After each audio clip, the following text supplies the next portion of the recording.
Life is short, and being in radio can grind it to a halt. Influence FM is for running your stations at your convenience, when you want, where you want. With Influence FM, you can now do the impossible. Enjoy your life, all the while knowing that Influence FM will notify you instantly about any anomalies. And with the flick of a thumb, you can see that your station's assets and operations are running at full speed. Go ahead, take that vacation.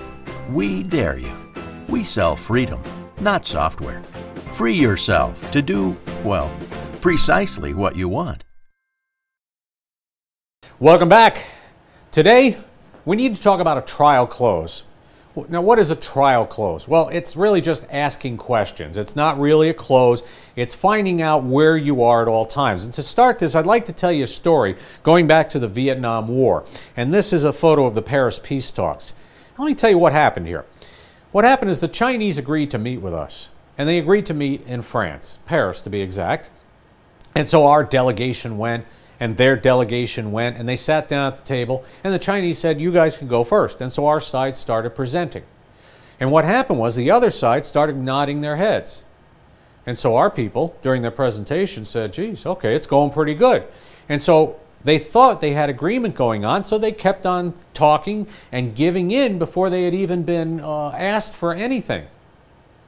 They called back to Washington, said, hey, everything's going great here. We think we're making a lot of progress. And so they start sweetening the deal, trying to close it all up. Then the Chinese started speaking a few days later and saying, we disagree with everything you've said. We don't agree to anything. And our side was completely baffled. The problem there was language. The first part was, to the Chinese, nodding your head means I hear you, not I agree with you. Our side misreading that piece of information cost them a lot of points in the negotiation before they ever started. Second thing was intel, recon work. Our team went to Paris and they rented apartments for 2 months. The Chinese rented them for 2 years. Had our side known that, they would have known that the Chinese are expecting a protracted solution. You need to do the same types of things. First of all, do your intel. Second of all, you got to figure out where you are. So let's talk about trial closes.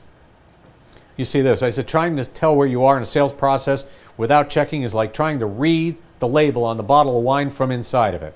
All right? So what do? You have to confirm things as you go along. And what you do is you make it so that it's like you want to confirm that you wrote it correctly. Like this one, I said, when we talked to you, you indicated that the market for morning coffee and pastries is lucrative and that you want a little bit more of that. Is that right? You notice I said, is that right? That is a yes-no question, and that's what we're after. The waitress I told you about yesterday, who said to me, is everything delicious? All I can say is yes or no. If I say no, then she'll ask an open-ended question. What's not right? And then once she confirms that she's fixed that, she'll go, okay, is everything delicious? I go, yes. And we move on. All right? So our goal here today is to find a way to get your morning coffee and pastry sales increased by what? That's an open-ended question. He says, well, I'd like to increase it by 15%. Okay, over what course of time? Well, about a year. Fine. And now we're into your ROI statement and whatnot. But these are closed-end questions to check where you are. Think close, trial close, closed-end questions. Closed-end questions can only be answered yes or no. So again, when do I trial close? Well, when I review what I'm going to show and tell them. Today, I brought in an idea for a campaign that's designed to get you 15% more of the morning coffee and pastry business over the course of the next 6 months. That's what we're doing, right? Yes, it is, okay? When I review answers from the CNA. Now, what you told me is between 8 and 9 o'clock, you don't think you're getting enough, but the guy down the street is, right? Yes or no? Review their best competitive advantage. But you told me that your first loaves come out of the oven at 5 a.m., which should be good for local restaurants, right? Yes or no question. Okay? Now, we looked at all your competitors on this map. These were all of them, right? Yes or no question. And you see how we do this? Everything is yes or no as we start in. How we're going to measure results. Again, we set that up in the ROI. And this works for you, right? And everything that we do, we ask yes or no questions. The trick is not to answer the open-ended question. A number of years ago, I saw a customer needs analysis, and one of the first questions was, how do you feel about radio as an advertising medium? Really? How do you feel? That's just setting yourself up for problems. They may have a negative feeling, and now if they start expressing it, they're going to hear themselves expressing it, and now their ego's at large, where you're going to try to convince them, and their ego is going to say, don't let them convince you. It shows you're weak. I ask closed-end questions. Is that what you said? I won't ask an open-end question like, what's your budget for radio? Let me give you an example of this. If I asked you today, what is your budget for a new car? And you said to me, Chris, I don't have a budget for a new car today. And I said, does this sound familiar? I'm telling the same story I told in the first week. I've got that Lamborghini sitting out front. It's a $140,000 car. The guy who owns it paid for it with cash. He needs $71,000 today or he's going to jail. He'll sell me that car for $71,000. You want to buy it for $71,000? It's worth $140,000. Now what's your budget for a new car today? It's $71,000. You're going to go find it because you know that you can take that car, buy it for $71,000, put it on Craigslist and get at least $120,000 for it, don't you? So budget is subjective. When the answer is no, we have to ask ourselves these questions. Is it fatal or is it fixable? Fatal. Here's fatal. This afternoon at 5 o'clock, I'm packing up everything in the store and leaving the state before the IRS catches me. That's fatal. Fixable. Chris, we just don't have the budget right now. That's fixable. And you go down that path by exploring. Okay.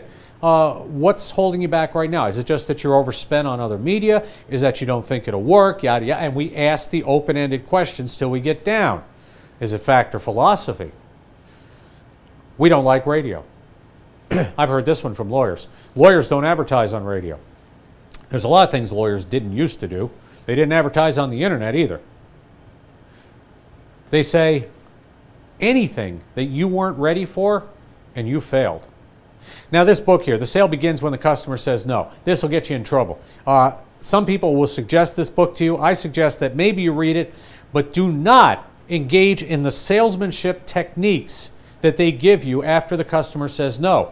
When the customer says no, your job is to start asking questions politely and nicely to find out where you went off the rails and see if you can come back and fix it. Again, is it fatal or fixable? Is it fact or philosophy? Do they just disagree with the way you're going about this? All right? And turn it back around. It is okay to say, how am I doing? They'll tell you. And be really honest. Say, how am I doing? Say, you know, really, you totally lost me. I don't think you're doing anything right in this. I got you. What could I do better? Open-ended question. You didn't listen to anything I said. I'm sorry. What did I miss? Open it up. The next thing is you got to figure out when do you fold your tent. All right? And this is important. All right? You know, the guy says, this doesn't make any sense for my store. We had this going on this morning at the radio station, as a matter of fact, where we have a business that wants to call itself, the name of the business, Outlet. Well, what they do is they screen T-shirts and hats. But they don't want to say that in the ad. They want to say, we're the such and such, name of the business, Outlet. By hearing this, you have no idea what the business does. How are people supposed to decide or specify when they don't know what you are? Customer does not agree with the campaign. They say no 3 times. Do you have the guts to get them to say no 3 times? Most people won't. Most people can't say no 3 times. Most salespeople never ask for a yes-no answer. I read a guy years ago who said, don't ask them to sign the contract. Say, can you approve the paperwork? Really? Would you approve the paperwork? You want to get slick? No. Ask them, you want to buy this? No. Why not? Go through the objections. All right, you want to buy it now? Now, I'm not saying be this crude, but you get down there and you ask for that or 3 times. Tape yourself. Go back later and listen and say, how many times did I actually ask him to buy this? You know, are you afraid of using the word buy? Then you need to get toughened up. Because in this business and in any sales business, the person who gets the order is the one who asks for the order. You want to buy this car? Do you want to buy this house? Do you want to buy this ad campaign? But what if you get there and the customer's just not into it? I covered this before. I grab him and say, let's get the heck out of here. Throw the stuff in the car, go for coffee, go for lunch, go for something, and don't talk about business. You'll be more respected. But there are hints. If somebody says to you, well, that's just too much money, that's a buy sign. That says, I like it, but I don't want to put that much money behind it. What's your budget? Don't ask it. But again, with the car, I got that $140,000 Lamborghini sitting outside that you can have for $71,000. Now you're saying the value proposition is there. I want that car more than I want the money that it costs. This guy says, it's too much money? Good. On you go, and you open it up, and you talk about it, and you talk about the ROI and how to track it and whether it'll come in. The next thing is they correct something in the copy. If they correct anything in the copy, they're a buyer. They're already hearing that ad, and now they're telling you how they want it to be. Move right into the copy, keep working it, and then when he's all done correcting it, just say, okay, and here's the contract, sign here. Press hard, you're making 3 copies. You don't ask if he wants to buy it. When he corrects the copy, he's told you he's buying. It's like if I walk into a car dealership and say, all right, but I want it in blue. Fine. A smart salesman will say, here's the contract for you to have one in blue, because I just committed to buying it. Don't make the mistake of if I walk into a car dealership and say, does this come in blue? And the guy turns and says to me, if I can get it in blue, will you buy it today? No. Don't ask. You've got your confirmation. But at the same point, I didn't necessarily ask to buy the car. I just said, does it come in blue? That's called the porcupine technique. Well, are these available in 30s? If I can get them for you in 30s, will you buy them today? Don't go there. Say, yes, they're available in 30s for about 80% of the cost of the 60s, or whatever your policy would be. I'm going to tell you this, something to remember. Salesmanship will get you in trouble. Using techniques. People recognize techniques. You got to think long term. You don't want to sell this guy 1 contract. You want to sell this guy 100 contracts. I don't mind saying to somebody, you know, this furniture store over here has been with me since 1986. Yeah, 1986. The only way I keep a customer that long is to do what they want and get them results, because I don't think they pay me just because I'm a nice guy. Talk long term. Think long term. If you just try too hard to get that contract today, you may never get back in the door again. What you do at no shows what kind of salesperson you are. So, preparation. How do we get ready for this?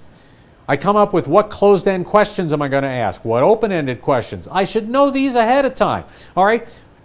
Am I ready for a no at any point? If I get there and I play the ads and the guy goes, this sucks, but doesn't offer me any corrections, that's a no that's fatal. And at that point, I just go, okay, wait a minute. What did I miss? Now, I'm not going to ask for the order until I come back with what he's after. When will I fold my tent? You have to decide for yourself. I'm pretty tenacious. It takes a lot to get me to walk out the door. And what is my ultimate goal? Remember, your ultimate goal is not to get this guy on the radio for a week or a month or 6 months. It's to get him on for 20 years. See, I've done a little preliminary research on your business. I think that by you and I working together, we can both put a few more coins in our pockets on an ongoing basis. It's a symbiotic relationship. Your homework for tonight.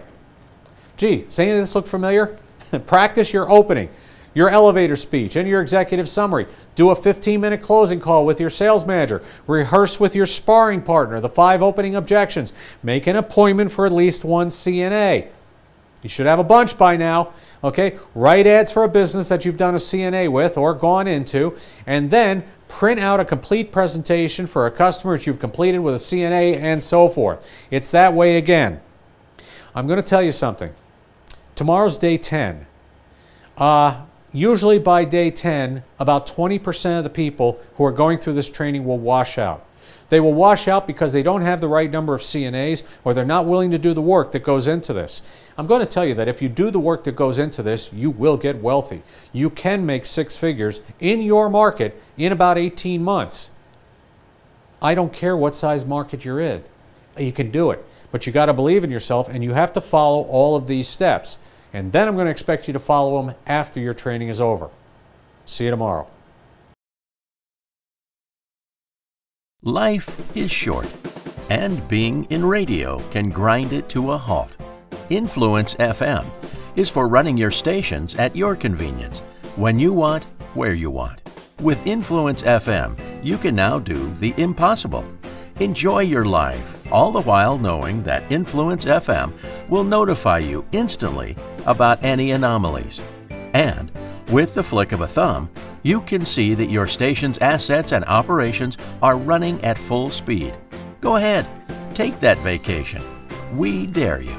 We sell freedom, not software. Free yourself to do, well, precisely what you want.